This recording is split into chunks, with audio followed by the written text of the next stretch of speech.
sage.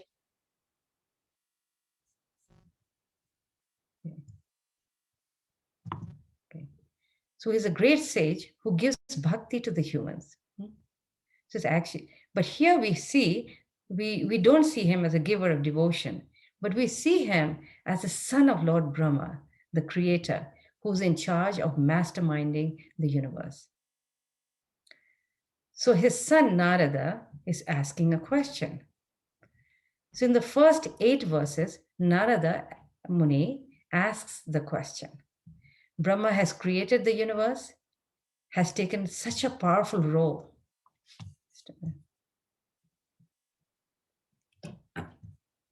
One second, something's going on.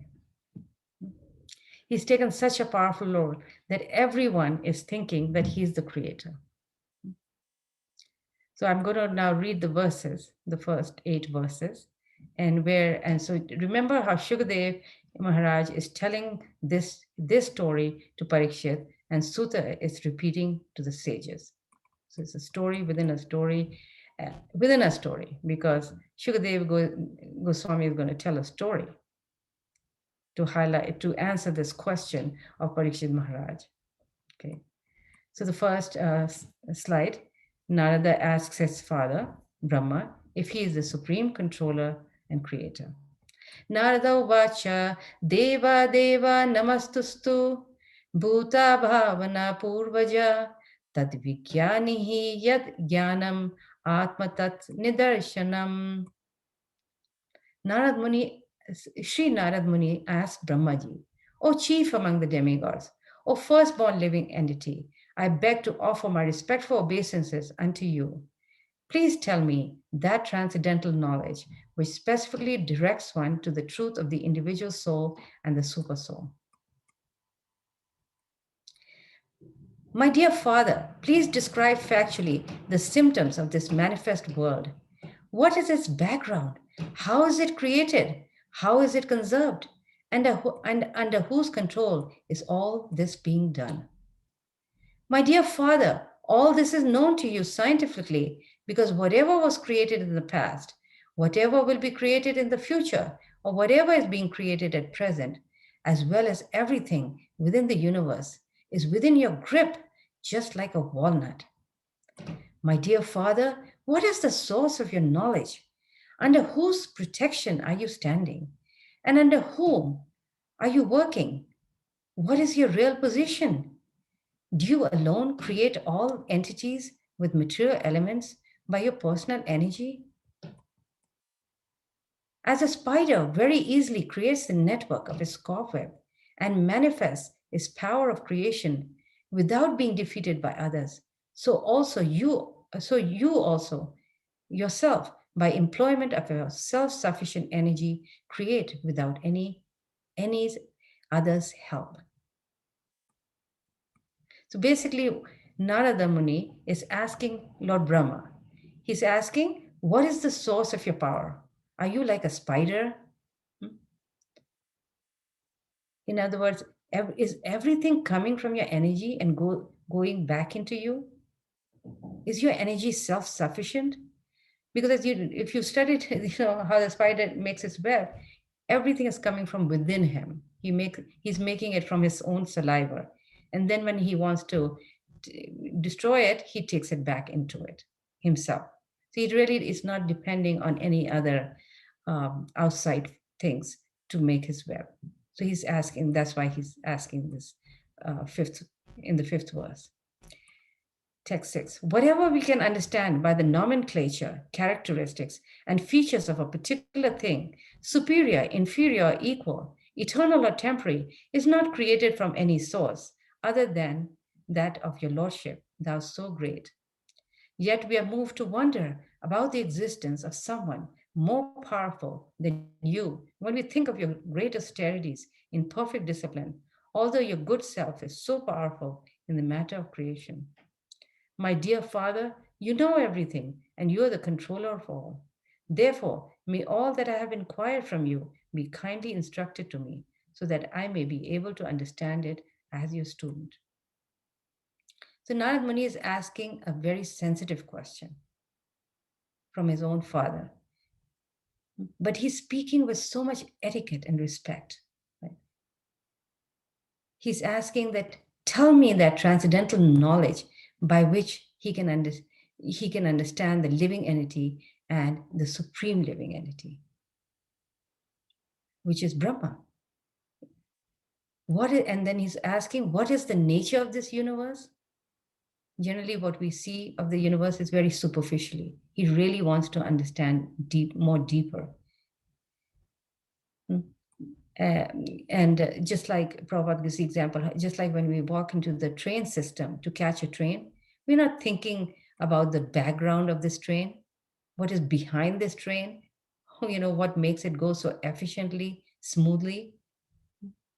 Narad Muni is asking how it is created, maintained, and destroyed. Under whose control all this is being done. So someone has to be the creator and maintainer. In the same way that a train, in order to make it run smoothly, so much work has gone behind it, right? And he's telling his father that actually you're Tikalga Darshi, you know the past, present, and future. Brahma is not an ordinary person. He's very, very powerful. If there's anybody who has everything that one can possess materially, he has it. All knowledge. He knows the past, present, and future. He's got the best aristocracy. He's Brahma, right?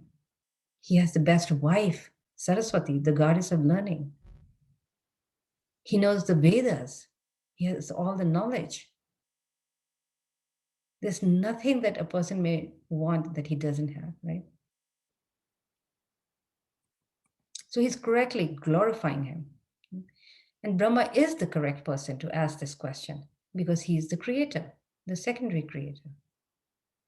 If you ask, if you ask somebody who doesn't know anything about the train system, he cannot tell you, right? So Brahma is the right person. So basically what Narad Muni is asking is that, what is the source of your knowledge? Under whom are you working? Are you the one who's doing everything yourself on your own power, like the spider? Or are you employing energy from elsewhere? So in this way, Narad Muni is asking Brahma, everything that you create, is it coming from you and you don't need anything externally? Or do you have someone behind you and giving you power? So he's asking, please tell me. But he's confused. He says there's a contradiction here because it feels like everything is coming from you. But he's asking it, like I said, in a very gentle and sensitive way because he wants to get the answer. And he knows that he's gone to the right person. So this is, of course, we understand on a deeper level that these questions are meant for us so that we don't have any confusion when we see, somebody so powerful as Brahma, or when scientists say that everything comes from nature, there is no source, intelligent design behind the whole thing. Brahma is going to clarify all these points to all of the people who have doubts about who is the creator, who's the ultimate source of everything, of all the energies. And so it's a very amazing chapter where we can see that we can actually get a glimpse of how Krishna, he's the possessor of all the energies and all the potencies, and he's working through these potencies. He himself is not involved. And there's nothing in the world that is outside of these potencies and energies. So basically what Narad Muni is asking is the relationship between the individual soul and the Lord. And this is the same principle is when a disciple approaches the Guru. So Narad Muni is asking Brahma to give him that knowledge. Narad Muni is the disciple and Brahma is the Guru. And in this way, the knowledge is coming down to parampara. Brahma gives it to Narada, Narada gives it to Vyasadeva, and Vyasadeva gives it to Shukadeva Goswami, and then to Sutta Goswami. Right? And this is called Guru Parampara.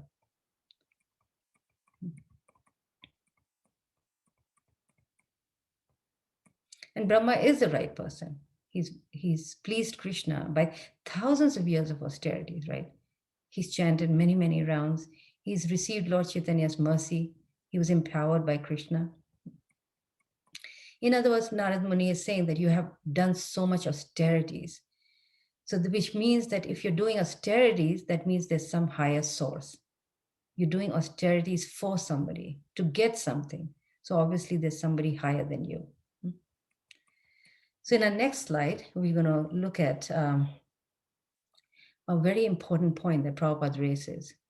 And that's basically covered in text too, that how scientists say everything is happening by chance. There is no God. And how Prabhupada refutes that idea. And this idea is repeated in many, many purports, right? Because Prabhupada wants to make sure that we understand that we know that ultimately we go to the Shastras for our answers. So he is asking the symptoms of the manifested world, under whose control it is being done. Who is the controller of the whole thing? When something is being created, is it happening by chance?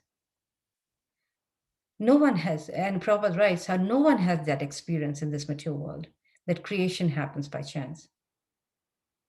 Even when scientists, they claim that things are happening by chance, they don't think like that when they're maybe building their own houses, or they're doing experiments, or when they're cooking. They know they are doing it. It's not happening by chance.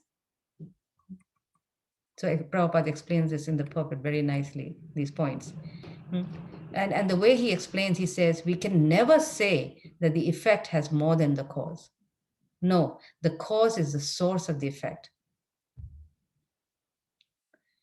So the material world is organized by so much intelligence that no one can break the law. And what is this law that no one can break? Everyone must get old. Everyone must get diseased. Everyone must die. We can't become young again, right? Which means the enforcer of this material laws is very intelligent and very powerful, because we can break it. If material nature was the ultimate, then we could break it, right? If you overcome it, right? But no, there's somebody higher than that, and no one can break these laws. Naturally, then we ask, who is this intelligent behind this all? And another point that Prabhupada makes is that if there's intelligence behind all this, then such intelligence and power cannot be impersonal, which means devoid of characteristics. So Narad Muni is asking very intelligent questions, and Prabhupada is discussing this and refuting the idea. And he says that very strongly. Regarding the point of the effect and the cause, Prabhupada explains this in a very nice way, in a lecture where he points out to the nature of the soul itself, and how there are so many theories and speculation for understanding the soul. But Krishna says in the Bhagavad Gita that after even hearing and speaking about the soul by so many people, it still remains a mystery, and the less intelligent cannot understand. Therefore, we have to accept reality by authority. We can't figure it out ourselves. By speculating, one cannot come to this decision. So no matter how much the scientists try, by speculating, they can't come to the decision as to the origin of this universe. Because all they do is they defeat one another. And a lot of unnecessary talk, right?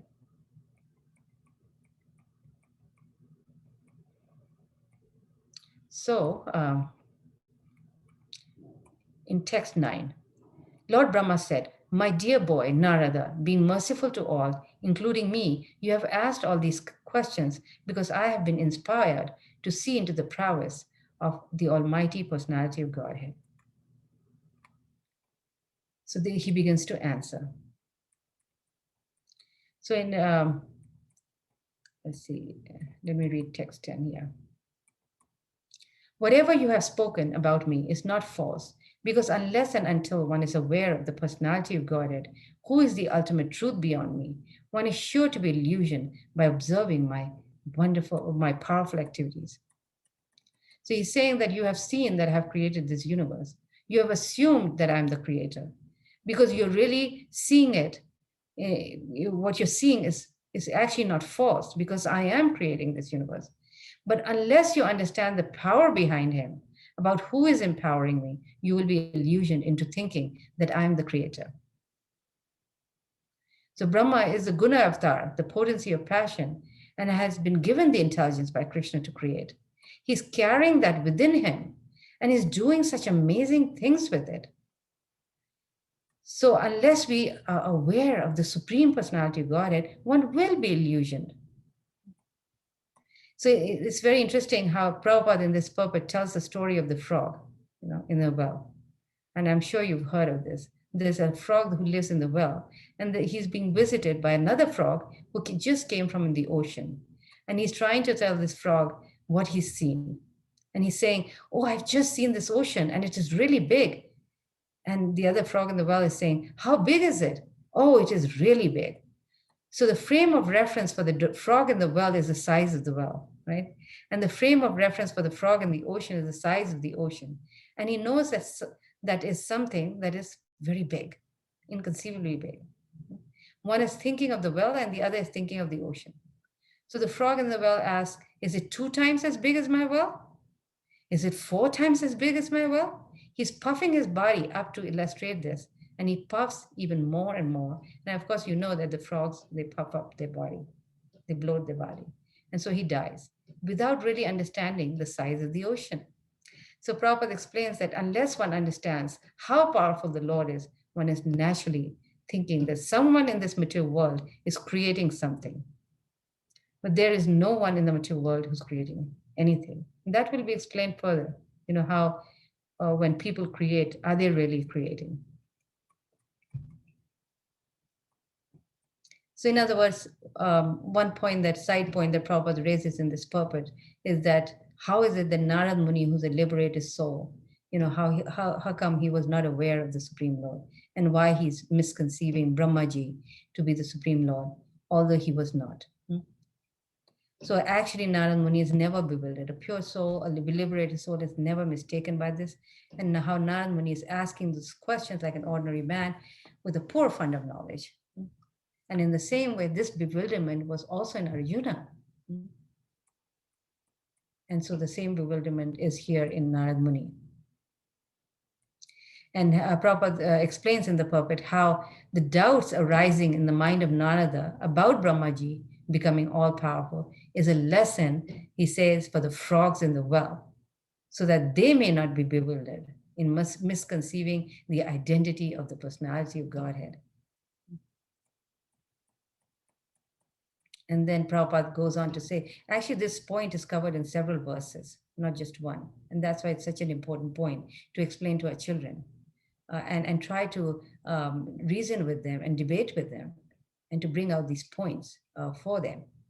First of all, all the scientific theories, how the world happened by chance, chemical evolution, Darwin's evolution, so many things you can discuss at this point. You can look up in Veda base, or you can look up in so many places. You can go through the Origins magazine that was done by ISKCON a long time ago. It's still available. So in this way, if you even get a little bit glimpse into these theories, you can actually have a very nice conversation with the children, a real kind of debate with them, and bring out these points. And then look up in this purport for Prabhupada's how he refused the theory of chance, right? And then the next thing that Prabhupada debates here is that how people think that they are God. And then he debates by bringing, challenging, saying that if they think they're God, then how come, they are, how come they can't do anything like moving the universe or making the stars move,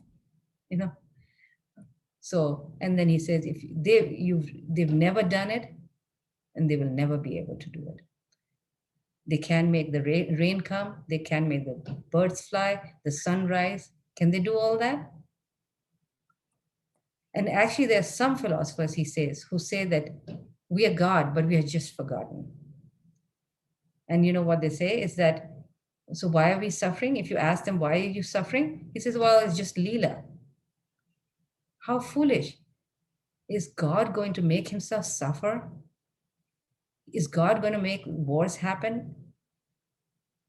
All these different biochemical warfare and all that? Is God having pleasure in doing all this? So Prabhupada says this is all zero. There's nothing to it. So Narad Muni is basically asking these questions, even though he knows everything. He knows who God is. But through these questions, we understand who God is. So that when we come to Canto 10, then we understand when we see the Lord as a little boy, then we won't mistake him to be ordinary. When he's just walking around with no shoes. And then at that point, we are prepared to meet Krishna for what he is. And that happens only when we go through all these cantos. Canto 2 and Canto 3 is so very important. In fact, the theory of creation in Canto 3 is repeated in 3 chapters. Can you believe 3 chapters? Because the point is being made that we should know who Krishna is and how powerful he is.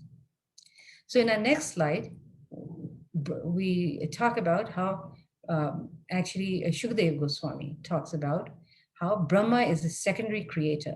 The seeds are given by Krishna and he waters them. And he's relating this story. So Brahma is speaking here. So he's giving the story of Brahma speaking to Narad Muni. So in text 11, I create after the Lord's creation by his personal effulgence, known as the Brahma Jyoti.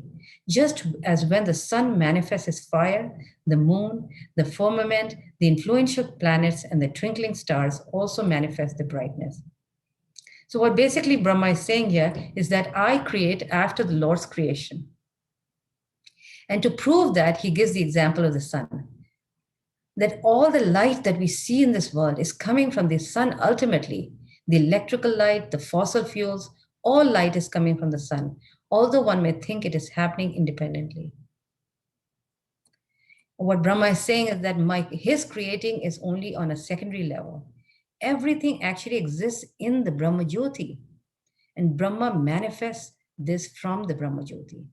In other words, he's a secondary creator. So Prabhupada writes a very nice purport, in which he says that how Krishna creates by his potencies. And he has got multifarious potencies. He gives the example of a seed of a banyan tree, which has the potency to create such a big banyan tree. So the Lord is like a seed-giving father. He gives all these varieties of seeds by his Brahma Jyoti, potent Brahma Jyoti. And these seeds are they develop through the watering process of Brahma. In other words, Brahma is the one who waters these seeds. And this way, the tree is manifested. The seed is manifested into a tree. But Brahma cannot create the seeds. Just like a gardener, he helps plant and water through the watering process. He can help the plant grow. So in the same way, the sun is the cause of all illumination, where there's fire, electricity, rays of the sun. So in this way, he explains that how he is the secondary creator. He says in text 12, I offer my obeisances and meditate upon Lord Krishna Vasudeva, the personality of Godhead, whose invincible potency influences them, the less intelligent class of men, to call me the supreme controller. The illusory energy of the Lord cannot take precedence, being ashamed of her position, but those who are bewildered by her always talk nonsense, being absorbed in thoughts of I and it is mine. In other words, he's saying that how Krishna's Maya potency is very strong, and it doesn't allow us to pierce through the superficial. And so we are deluded into thinking due to the Maya curtain.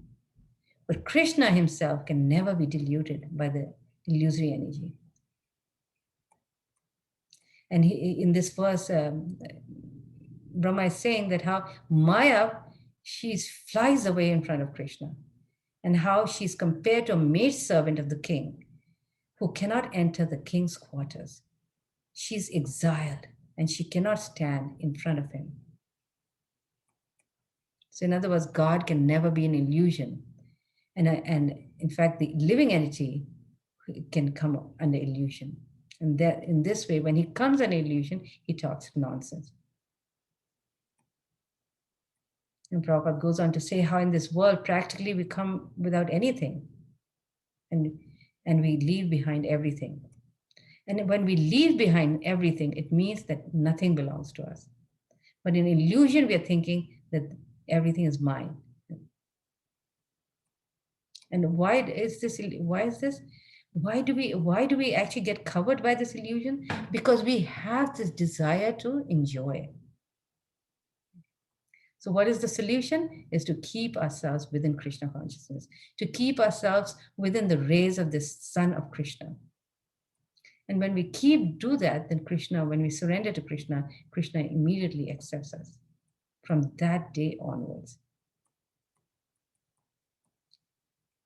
Now, in text 14, the 5 elementary ingredients of creation, the interaction thereof set by eternal time, the intuition and nature of the individual living beings are all differentiated parts and parcels of the personality of Godhead Vasudeva. And in truth, there's no other value to them.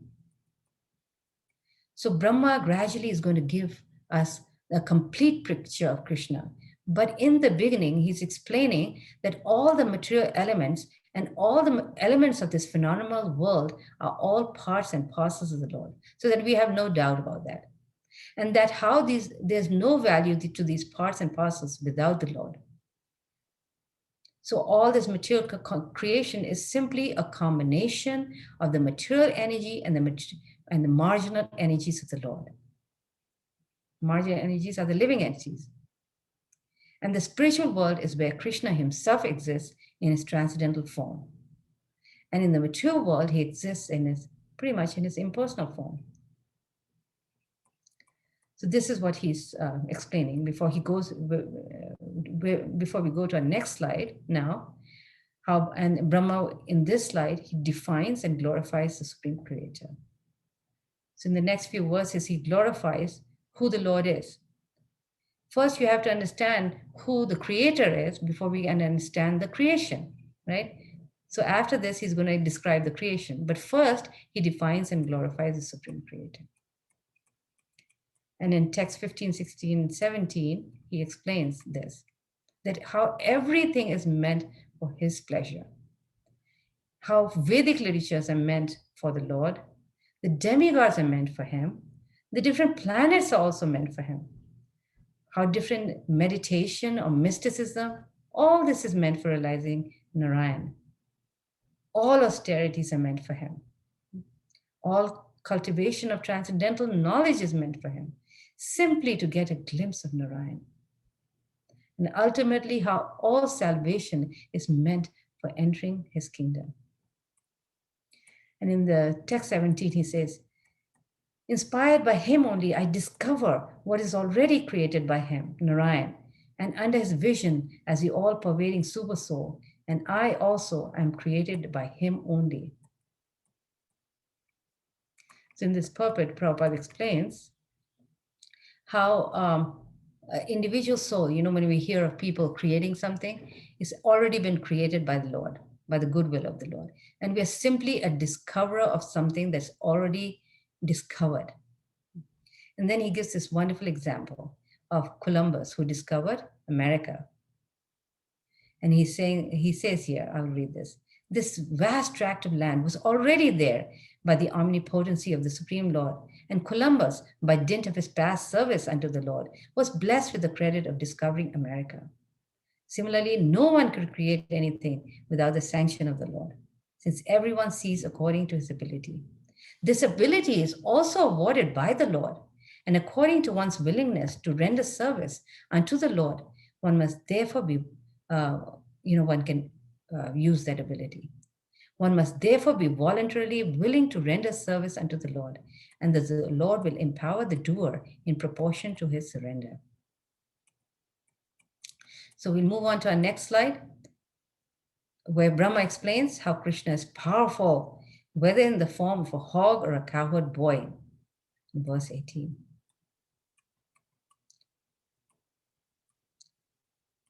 The Supreme Lord is pure, spiritual form, transcendental to all material qualities. Yet, for the sake of the creation of the material world and its maintenance and annihilation, he accepts through his external energy the material modes of nature called goodness, passion, and ignorance.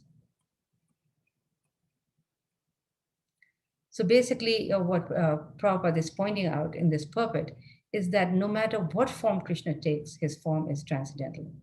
In the third canto, we actually see how Krishna takes the form of Varahadev, which is the form of a hog. And he goes down to a very filthy place. But when the Lord is in the form of a hog, if you read that section, the Brahmanas are offering Vedic hymns to him. And they are glorifying him in this form of a hog, right? And when he does become a hog, he can lift the whole earth on his tusks. In the same way, even though he looks like an ordinary boy walking around with shoes, he's not ordinary. And here Brahma is saying, you're none other than Narayan. But in 10th canto, we see how Brahma got bewildered. Even Brahma got bewildered. So when he saw this form of a little boy in Brahma Vimohan Leela, you may remember that, right? So it's not easy to understand Krishna. And it's a very sweet part of the Bhagavatam, where in the 10th canto, if you read Brahma's prayers in the 14th verse, Brahma is saying to Krishna, are you not the original Narayan? And I'll read that translation, it's really nice. This is the 10th canto, 14th verse, and with 14th text. Are you not the original Narayan, O Supreme Controller, since you are the soul of every embodied being, and the eternal witness of all created realms? Indeed, Lord Narayan is your expansion, and he is called Narayan because he is the generating source of the primeval water of the universe. He is real, not a product of your illusory Maya. So Prabhupada has a very nice purport in which he explains how Brahma, the whole Leela of Brahma stealing the cows, and the cows and the cowherd boys. And when Brahma saw this mystic power of Krishna, he admitted defeat and offered prayers to the Lord, addressing him as a proprietor and seer of everything in the creation, and as the super soul who's within every living entity's heart. I'll read a little bit of that purport, which is very, very clarifies a lot of things. That Lord Krishna is Narayan, the father of Brahma, because Lord Krishna's plenary expansion, Garbhodakshai Vishnu, after placing himself on the Garbha ocean, created Brahma from his own body. The reason why Brahma is confused is because he comes from the body of Garbhodakshai Vishnu. And he's thinking that Vishnu is supreme. And that Vishnu is actually really, really big. How can this little boy be so powerful?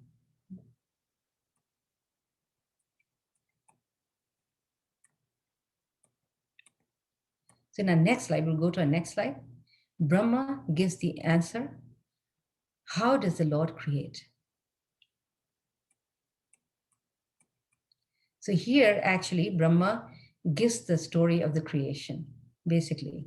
And this will be repeated in the third canto in 3 different chapters. And every chapter will give a different angle to the creation. That's so wonderful about it. By reading these chapters, we actually try to get a better glimpse, right? But one thing is that we should not get discouraged if we don't understand. We don't understand because this is very, very technical. And actually, it takes the mercy of the Lord to understand this. So when we become qualified, and then we can understand. But in this condition, it's very, very difficult. So in this slide, we're going to talk about somehow, yeah. In the next slide, manifestation of the material universe, false ego with the mode of ignorance. Okay, this will be covered in verses 21 to 29. So from this, from here until 49, Brahma is going to describe how he creates.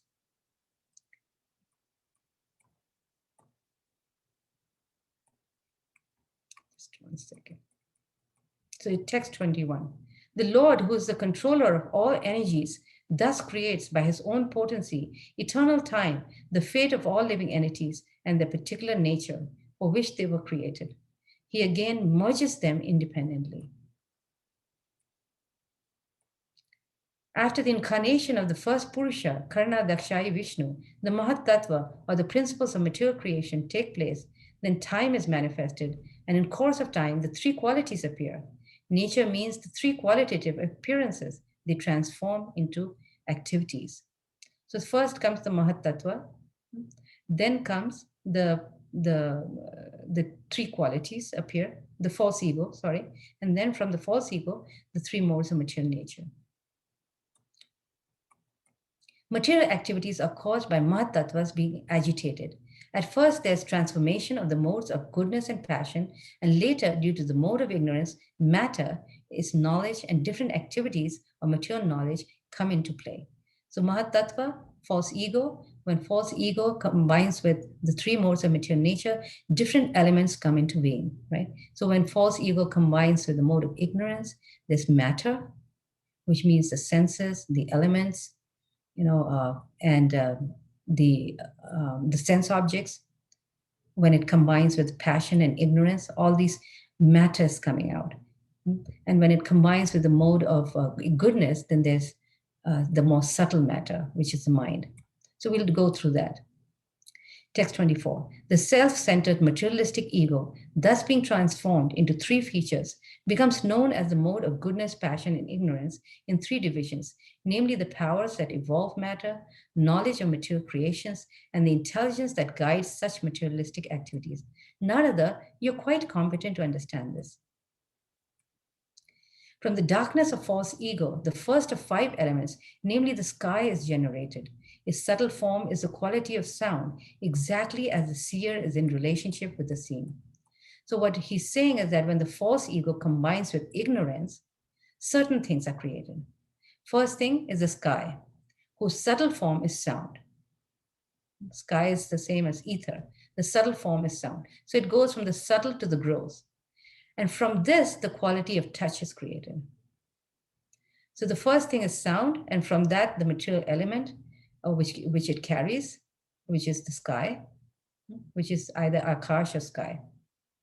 So sound is the sense object, and the sky is the element. And then in this way, the elements are created. Then from one to one, they settle to gross.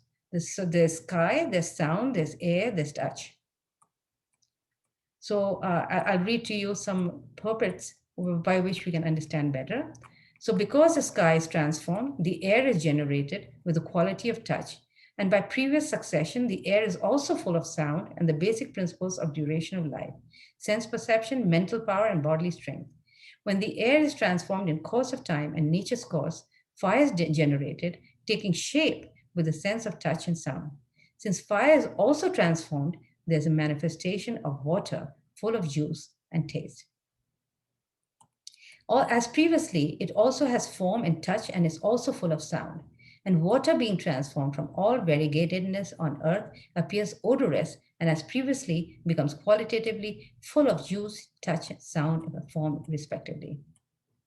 So this Prabhupada writes how this is a gradual evolution and development from one element to another, reaching up to the variegatedness of the earth. So many trees and plants and mountains we see, right? So it's leading up to that. So I'm going to read you something that I think will be very valuable in understanding this. So this is a part from this third canto, which I found very, very valuable in understanding this.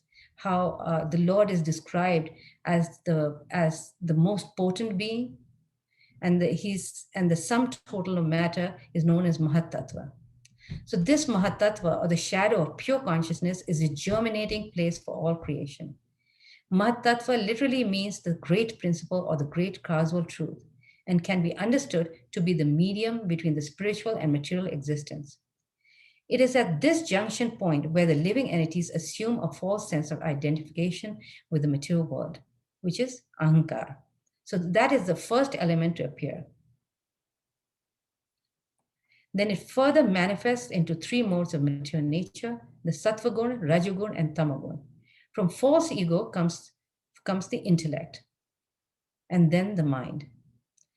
Now, these three comprise the subtle or mental aspect of the living beings. So remember, it's coming from the subtle to the more gross.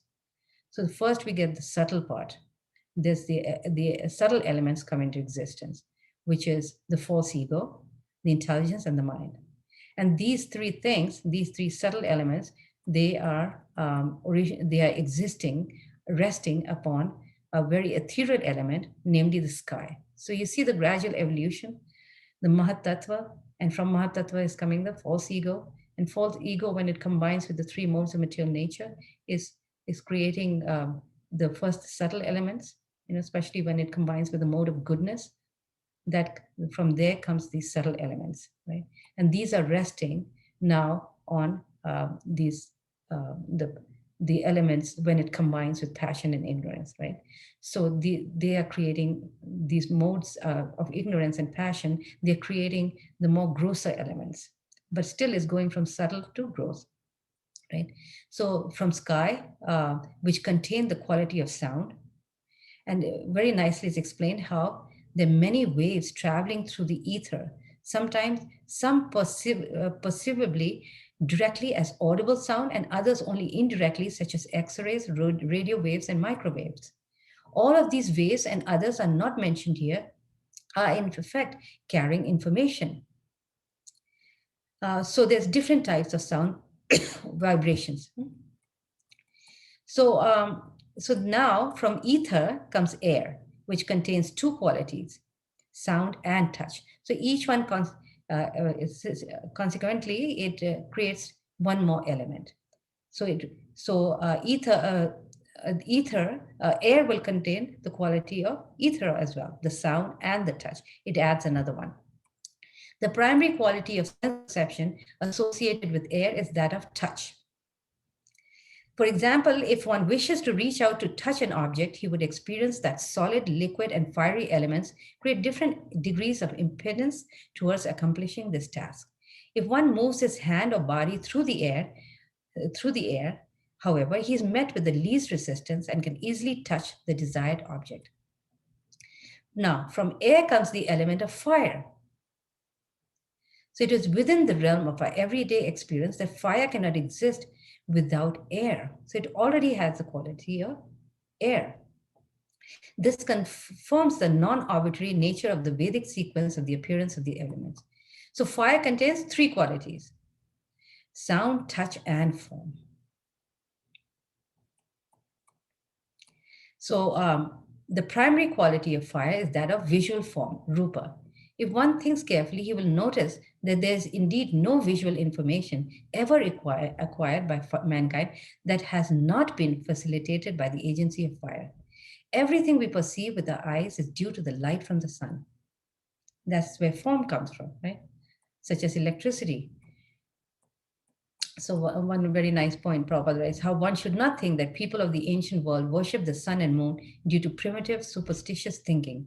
Rather, their differential attitude was due to a justifiable and rational sense of respect, as well as other reasons beyond the scope of this purport. So from fire comes the water, which contains four qualities of sense perception: sound, touch, visual form, and taste. So the taste is added to this. The sense of taste is a primary quality associated with the watery element. One cannot taste without water in the mouth. For example, when the mouth becomes very dry without saliva, you can't taste anything. You can't taste food. So water is explained how it's in its original form is tasteless. Because if it had its own taste, that would conflict with what we are eating, isn't it? So this is very interesting, how water is tasteless. So finally, from water evolves the earth element or solid matter, which contains five qualities of sense perception. And that's sound, touch, visual form, taste, and smell. Specifically associated with the earth element is the perception of smell, gandha. It is a fact that odor is carried to the sense organ via particles of solid matter. The odor emitted by a sewage plant, for instance, is transmitted by solid particles, not by liquid or air, which may be the medium carrying these particles. It's very, very interesting. So this will move on to our next slide. False ego with the mode of passion and goodness creates. So from the goodness, the mind is generated and becomes manifested. And it's also mentioned how the 10 demigods controlling our bodily movements is manifested. And these are many demigods who are controlling all different directions.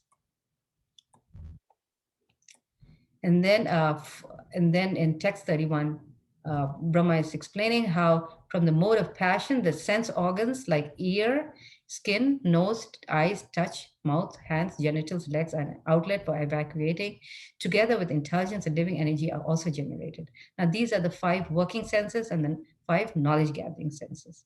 And these are coming from the mode of passion. And these are we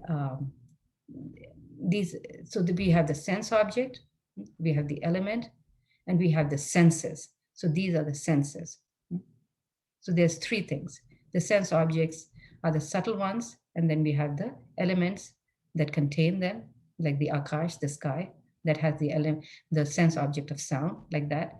And then we have the senses, the organs themselves. So these are the organs themselves are the 5 working senses and the 5 knowledge gathering senses. O Narada, best of the transcendentalists, the forms of the body cannot take place as long as these created parts, namely the elements, senses, mind, and modes of nature, are not assembled. In other words, these are the things that now need to be assembled. But without them, there is no living entity. So Krishna is a germinating factor, right? This is all coming from Mahatattva, which is the manifested form, the first form of material energy. And it's coming from that. And somebody has to assemble it, right? And so Brahma is the one who's going to assemble them. So this is how he becomes the secondary creator. So in our last slide, we have just the creation at a collective glance, because here Brahma goes on to explain that how when the elements are assembled by the energy of the Lord, then the universes come into existence, right? In other words, we first need the parts. You can't make something until you have the parts. Right? There's no such experience. All the parts are required before something can be assembled. In other words, if you want to drive a car, first all the parts have to be there and they have to be assembled, and then the driver can go in and drive. Then the living entity can actually, have a body which he can activate, right? Which is ultimately activated by the Lord himself. So the body is actually created for the living entity to enter into it. So in the same way, like the car, one has to assemble it. We have to make the road so that people can drive that car. So in this way, now the universes are being created. And then in these verses, Brahma is explaining how all these universes, they're coming from Krishna. We know that, right? How they are situated on this vast body, water called the causal ocean, and how the Lord enters into each one of them. We know the first he comes in the form of Mahavishnu, right? Where he lies. There's a little cloud in the spiritual sky. And this cloud is this material sky. It's just a little within the Brahma Jyoti. It's just a cloud. And this is where the causal ocean is, and where Mahavishnu lies on this causal ocean, and he's breathing out all these universes. And then Krishna, Mahavishnu, who's a expansion of Krishna, he divides himself as Hiranyagarbha, which is none other than Garbhodakshaya Vishnu. And he enters into all of them, and he assumes the Virat Rupa. In other words, the form in which everything exists, with thousands of legs, arms, mouths, heads. Then one can understand this universe in many different ways. And we see in the Bhagavatam how sometimes it's explained as, as the body of Krishna. in which all the planetary systems exist. There's 14 planetary systems, 7 upper, 7 lower. And they are represented by the upper and lower limbs of the Lord. And sometimes it's described how this Virat Rupa represents the different varnas. The Brahmanas, they represent the mouth, the Kshatriyas, his arms, Vaishyas, his thighs, and the Shudras are from his legs. And there's several verses that describe all the different planetary systems, which will be expanded further in third canto, and how different higher planetary systems are situated on the chest of the Lord versus the lower planetary systems, which are situated on his legs. So all the details are given in several verses that are explained throughout until 42. So I'll read you just maybe the last couple verses. My dear son Narada, know from me that there are 7 lower planetary systems out of the total 14. The first planetary system, known as Atal, is situated on the waist. The second, Vital, is situated on the thighs. The third, Sutal, on the knees. The fourth, Talatal, on the shanks. The fifth, Mahatal, on the ankles. The sixth, Rasatal, on the upper portion of his feet. The seventh, Patal, on the soles of the feet. Thus, the Virat form of the Lord is full of all planetary systems. Others may divide the whole planetary systems into 3 divisions, namely the lower systems on the legs up to the earth, the middle systems on the navel, and upper planetary systems, Swaraloka, from the chest to the head of the Supreme Personality.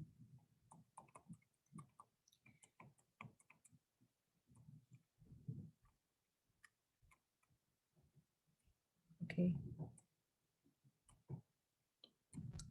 So the point here is that all these elements have been created, and now Brahma will assemble them.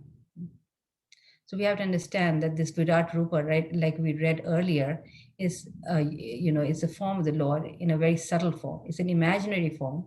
It's a material form imagined as a form of Krishna, but it's still an expansion of Krishna.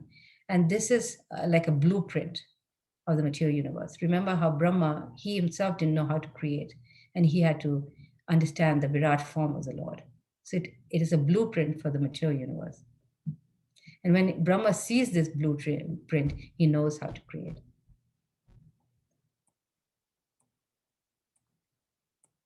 Okay, so I'm going to stop here, my presentation, and I will give it over to Rati Preshta Mataji for describing these activities based on this chapter through the guidebook. Hare Krishna Mataji. Mataji, Rati Krishna Mataji has lost the connection. Can you please make her co-host again?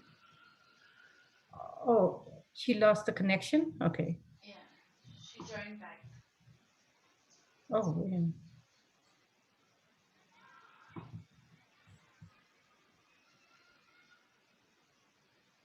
Oh, I see. Yeah. Okay.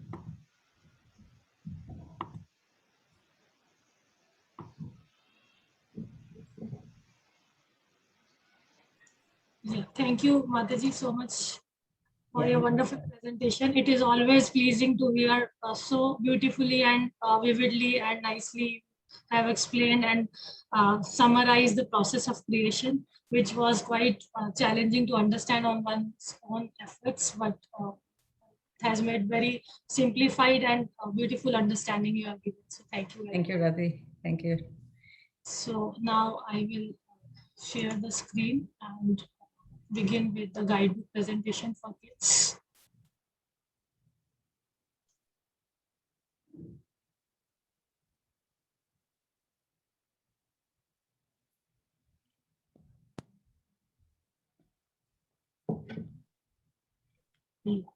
So the chapter begins with the story summary, and it goes on in a very interactive fashion, and a very conversational form is followed, beginning with an interaction is occurring as between a father and a son, so it becomes so So in a conversation manner that children are able to imagine everything happening in front of their eyes. One day, Narada Muni approached Lord Brahma and asked him some questions. My dear Father Brahma, began Narada, can you tell me about the soul and the super soul and this world? How is it created and maintained? Who is in control? He paused for a moment before continuing. I'm asking you because you know everything, past, present, and future. So it goes on like in a very the style of every story summary is such that it even if children are reading it casually, it will create a sort of picture in front of their eyes. Then there are key messages which can help them to memorize the verses and to understand the key messages which are there in the entire chapter. Then there are these understanding the story based questions which are which will help children again to have a crux of the chapter in one, and it can also help one to assess whether children have understood the chapter nicely or not. And then there are these higher order thinking questions which will help children to delve deeper into the purports of Srila Prabhupada, and it can help them to reflect upon these purports, to debate, to question, to counter question, and to understand the chapter better. Then there are these activities. Coincidentally, today is also Environment Day, so this talks about planting an herb garden. So here children can be encouraged to plant grow their own small garden, or if they do not have the facility of garden, they can also grow some small pots.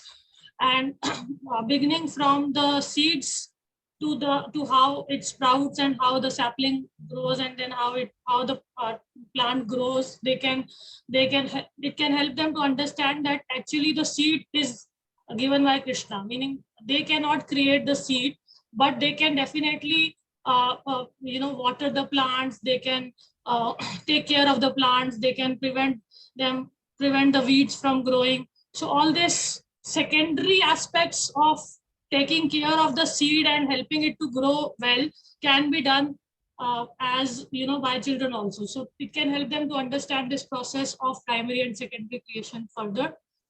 And then this is a very nice origami artistic activity where children can create their own small spider and a web out of a small black paper. So it comes out very wonderfully. My daughters have tried it. And children, it is a nice way to help them understand again the philosophy in a practical manner. And then they can draw, they can also make a sculpture wherein they can use their own creativity, imagination, their own ways and things to show that how a soul, they can use either dough, or they can use clay, or they can even use some wool to show the soul and how it is encased by false ego. And then further, the three modes of material nature can be shown, depicted, as my daughters have chosen different materials to show this, to do this activity. And then there is this very nice introspective, reflective activity of who are you. So, children can be helped to probe deeper about understanding, difference between soul and super soul and other individuals. So here children can, this activity aims to help children to go deep into understand that we as souls do exist, and we can feel the presence of our own self, our own souls. We can feel it even, and for that there is no the senses are not required to feel the presence of the soul, just like the analogy of sun that Srila Prabhupada gave to explain that how sun doesn't require any other source of light to be able to see the sun. So similarly, this is a very nice activity wherein I blindfolded my daughter, and she was listening to loud music with headphones, and then me and my younger daughter, we were both dancing on kirtan in front of my elder daughter, but she was not able to recognize us. But then I asked her that were you able to feel yourself there? So then she very much said that yes, I was definitely there. So even though her senses were not working, eyes were blindfolded, ears, she was listening to music and she was not able to hear us entering into the room, but she could not recognize other people coming in, but she could definitely feel that she was very much there. So this can be one interesting way to help children understand that they are souls, and we do not really require other senses to understand that we exist. And then there is this very nice, interesting activity of writing a diary, wherein they have to imagine that they are now Narad Muni and they are questioning their father.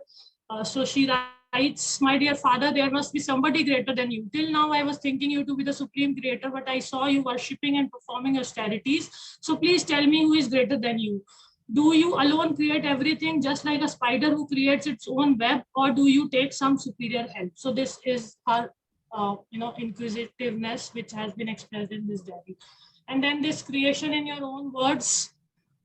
Again, she has tried to give her own understanding of how creation took place. It may not be very perfect, but somehow she has tried to summarize it. Brahma said, "I am the secondary creator." Initially, Krishna expands himself into Mahatattva. From his skin holes, many universes appear. Then Mahavishnu appears himself into each of the universe as Garbhodakshai Vishnu. From his navel, a lotus stem grows, and I appear on top of it. After approaching Lord Krishna with humble prayers, he guides me to do secondary creation from the Brahma Jyoti. Then Maya Devi took control of the souls who want to enjoy separate from Krishna. Then 24 material elements were formed together with Mother Nature, spirit souls, and 24 elements formed Mahatattva. Then Lord Krishna makes time, past, present, and future. Lastly, false ego is created. This false ego transforms into three ropes: goodness, passion, and ignorance. Then all of it is assembled together, and suitable bodies are made for the spirit souls, and universe comes into existence. So this is her understanding of how creation takes place. And then there are these true and false, um, uh, followed by some questions wherein they have to also argue and give reasons for why do they consider the given statement as true or false. And then there are these action activity sheet wherein first children have to identify the action words from the box, and then they have to fill in those action words appropriately. Which will also help once again children to sequentially understand the entire chapter, particularly the process of creation. And again, as I always mention, these books are wonderfully made to be able to cater to all age groups. So there is younger kids word search and older kids word search activity. And then again, a very innovative way to help children understand how Krishna is actually the primary source of everything, and all abilities, all skills, and all materials that exist in the universe are the primary creator of all those is Krishna only. So this was one activity wherein they have to identify different creations or the products or anything that they like, and they have to, actually this activity was done by four of them, four children, their friends only also came home and they did it together. So they identified some objects and they tried to understand what are the basic materials that those objects are made from. And then we had a good discussion on what is the source of those objects and how ultimately it goes on to everything is coming from Krishna. So primary creator is actually Krishna for everything that exists, and secondary creator can be various companies, various manufacturers. Even for rasagullas, their own mom and dad has to be secondary creator because we always make them at home. So that is why she wrote it like this. And then if children are a little older, they can also write a paragraph to share with their family members and their friends what have they learned from this activity. So again, the concept of primary creator and secondary creator is reinforced through this writing activity. Then missing word activity sheet, wherein children have to write the missing words from the box that is given. Again, the text is from this chapter only. So reinforcement of what they have learned. Then material, this is a research which they can do. They can, look for in various literatures, and they can also search in Google or some other, authentic Vedic literatures to find out what is the kind of life system, and what are the kind of facilities that exist in the various lokas, and they can research activity on different planetary systems beginning from Satyaloka to Patal. And this will also help them to understand the differences between the life pattern in various planetary systems. And then the keywords, they have to identify the part of speech, define them, identify the synonym, write antonym for it. And then critical thinking activities. Yes, this also was very interesting and thought-provoking activity, wherein they had to kind of now write down what have they understood from the chapter, meaning how has the process of creation taken place. They have to now summarize it from false ego, how from subtle to gross elements were created. Similarly, the senses were also simultaneously created. So from sky comes air, then fire, then water, and then earth, and simultaneously these senses and the sense objects. And then there are these planetary systems. They have to write them in proper sequence, and how various varnas represent various body parts of Virat, of Lord Vishnu's mouth, are represented by Brahmins and so on.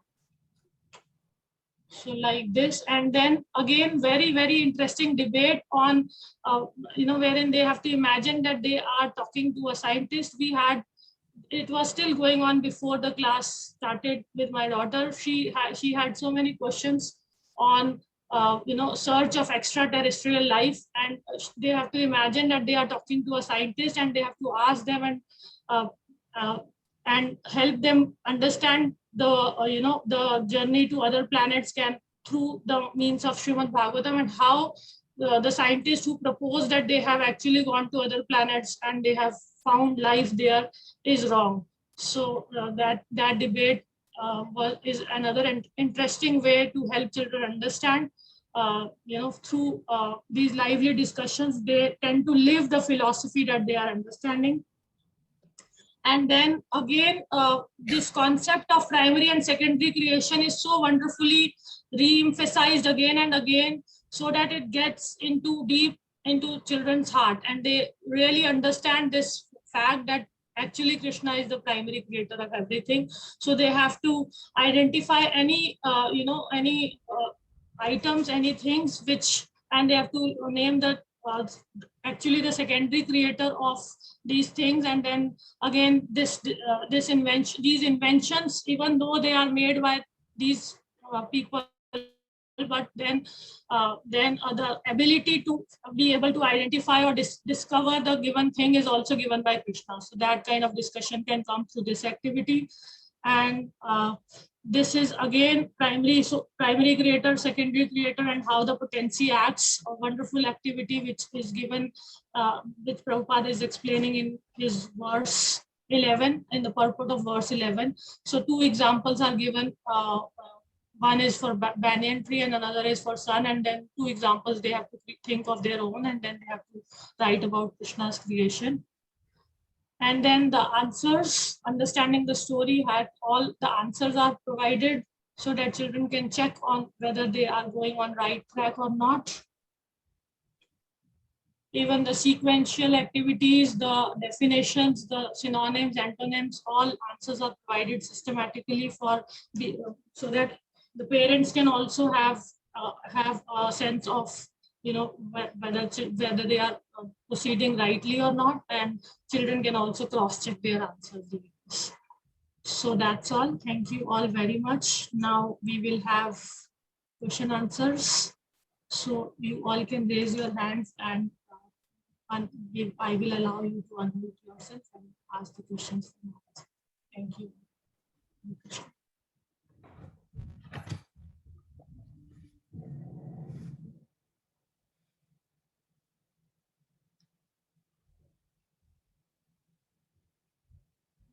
Jyoti Mataji. Yes. Hare Krishna, Mataji. Hare Krishna. Hare Krishna. Thank you, Mataji. Nice session. Thank you. Mataji, this process of creation, again, it is mentioned in the third canto. Yes. So why, Mataji, why again? Well, when you come to that, you'll see it's described in different angles. It's not the same because creation, the story of creation is very, very vast and very complicated. So Shukadeva Goswami is explaining in different ways so that we can understand some things, So remember in this chapter how Shukadeva Goswami in the beginning, he's praying to the Lord, for the ability to be able to explain this, answer this question, because it's not an easy thing. I mean, somebody like a pure devotee like him also knows that the understanding of of creation is something which is not going to happen unless there's Krishna's direct mercy, because it's not easy. So what to speak of us, right? So he's trying to give us different types of angles so we can understand. Okay. Thank you so much. Yes. Hemavati Mataji. Hare Krishna Mataji. Hare Krishna. Mataji, I have a question on the text 25. In the purport, it is written, the false ego in the sum total form of Mahatattva is generated from the marginal potency of the Lord. So my question is, if is this marginal potency of the Lord is indicating to the jivas here? Marginal potency is the jivas. Yes. So we are made, so there's two potencies. It's the material energy and then the marginal potencies of the Lord. The material potencies and the marginal potencies. So marginal potencies are the living entities. And of course, there's the Ladini Shakti. I mean, there's the spiritual potencies. But we are specifically in the creation, we are talking about these two potencies, material nature and the living entities. And this is all part of Krishna. This is all coming from Krishna. So Mahatattva is naturally coming from the external potency of the Lord. We know there's external, marginal, and spiritual potency, three main potencies. And within them, there's many, many more. It's not something small. I mean, there's so many potencies which is conducting, affairs in this material world and the spiritual world, right? If you read more, Nectar of Devotion, you get some more sense of all these things. So there's so much there. But however, the point is that when we're dealing with material energy, it's mainly to do with these two potencies of the Lord. So when from the Mahatattva, the false ego comes, and then the jiva associates with this false ego at that point of time. Well, first he's creating all the elements, from the very subtle to and then the jiva enters. First, the parts are there. The different parts of the jiva are there, all the different elements. So Mahatattva is like to be like the, how do you explain that? The shadow of pure consciousness. Okay, so but then when false ego enters, ultimately everything that's coming from Krishna is pure, right? But this is a shadow of pure. In other words, the false ego, the false consciousness enters this. Because material creation is about to take place, right? So Mahatattva means, this germinating place of all creation, okay? And this is the medium. Actually, Mahatattva is the medium between spiritual and material, okay? So it is at this point that the living entities, they assume a false sense of identification with the material world, the ahankara. And that's why this is the first element to appear. Okay, and so, and then immediately after that, the three modes appear. It manifests, false ego manifests into these three modes, the passion, ignorance, and goodness. And they comprise, the subtle part, because this is what gives, there's three things actually, is called the three things within creation, and that's time, karma, and nature. So time is manifested, okay, which becomes the basis for material creation because everything is temporary, right? And then the activities, which is karma of the people, which, you know, which according to that, they get different modes, you know, depending on their activities, right? They're either in the mode of ignorance, passion, or goodness. And so that's the nature part, you know. So there's time, there's karma, which is activities of the living entities, and nature. So all these are combining into to make the living entity. Okay. So this is how the body comes about. When a person gets a type of body, it depends on these three things, right? The activities and his nature. Actually going to be associated with one of these natures, right? And so accordingly, he'll get an appropriate body to fulfill his desires. And it ultimately all starts from this false sense of enjoyment. I want to enjoy this material world. And then from these things, we have then the next things that come through are all these elements, right? The sense objects and the senses and sense organs, and also the element on which it's resting. Okay, so the sound is resting on sky, you know, the material element, sky, and that for that and that is expressed through an organ. You know, what is that organ? You know, which is representing sound. It's the ear, right? So it's coming from the very subtle. I mean, this is what I understand. I don't understand everything, frankly, but this is coming from the very subtle to the more gross, which are these working senses, you know, the working and the knowledge gathering senses.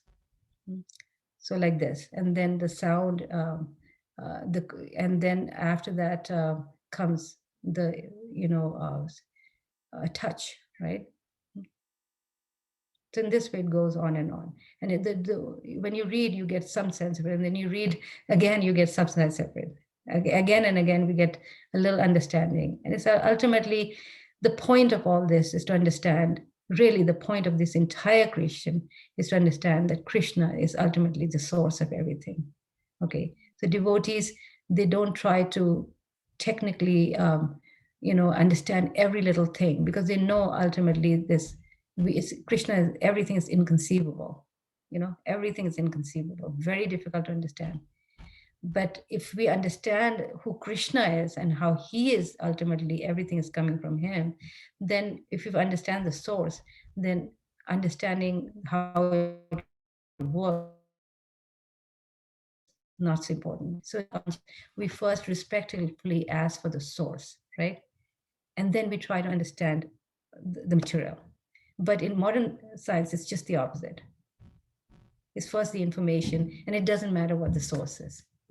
You know, that's when you see in internet, there's websites, and everything is so transient, right? There's some website, and suddenly it's all gone. Who's saying it? What they're saying is irrelevant.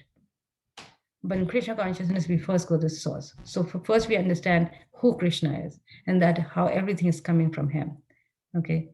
And of course, in order to understand who Krishna is, we have to understand how great he is, because then only we can understand he's so powerful. So we try to grasp what we can through all this, you know. But the main point is that through the guidebook, which is really, really simplified for the children, the child will be able to get some sense of it.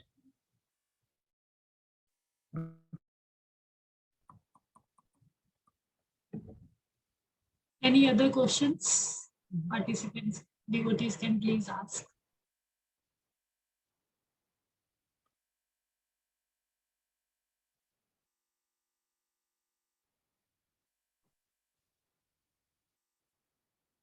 Okay, so we can stop here, Rati.